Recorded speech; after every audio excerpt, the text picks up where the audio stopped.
All right, so we got some kind of breaking news here. So, pretty much here's what's going on. So, the House has been, and the House Democrats have basically been drafting their new Roni relief legislation. It's called the HEROES Act, is what they're calling it. Kind of a corny name, to be honest, a little cringy.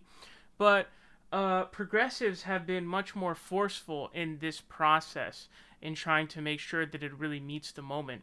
And I did a story a couple of days ago or something like that. I forgot how long ago it was, but it was about how Pramila Jayapal and Nancy Pelosi got into it in an argument on a caucus call about it because she has this proposal that she wanted, which would, I guess, guarantee all like lost wages for people who make under $100,000.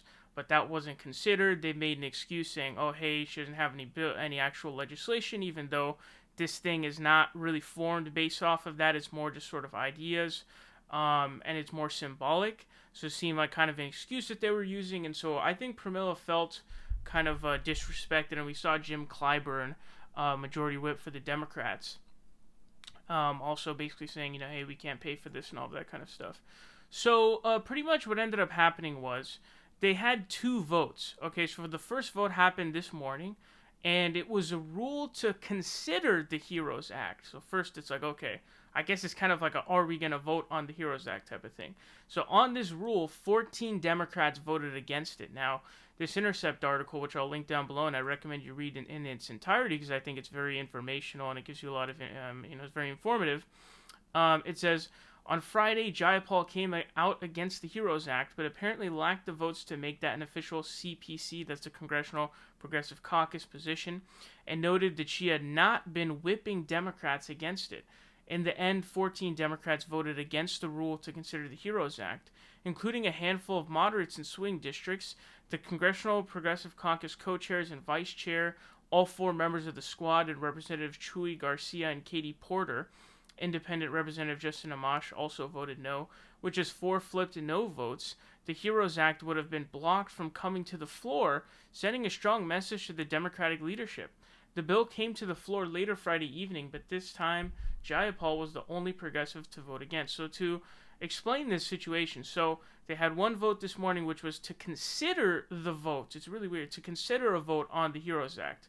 Now, as it says, 14 Democrats voted against it. There would have needed to be, I guess, four more no votes, so to flip them.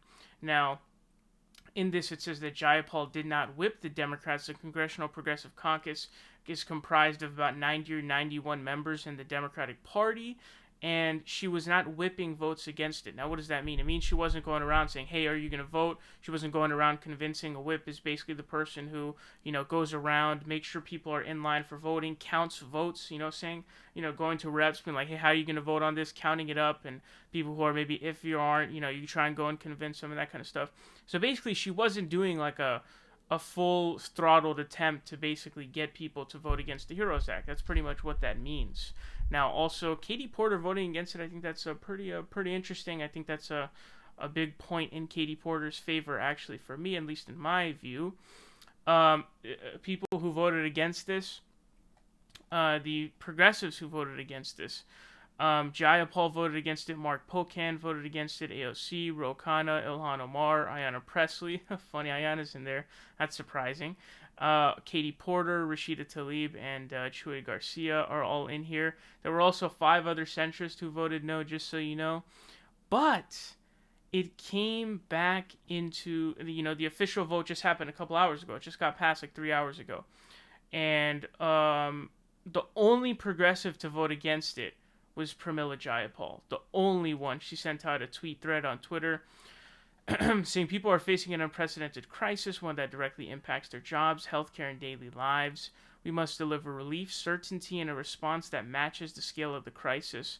While the HEROES Act contains some good component and fails to achieve that.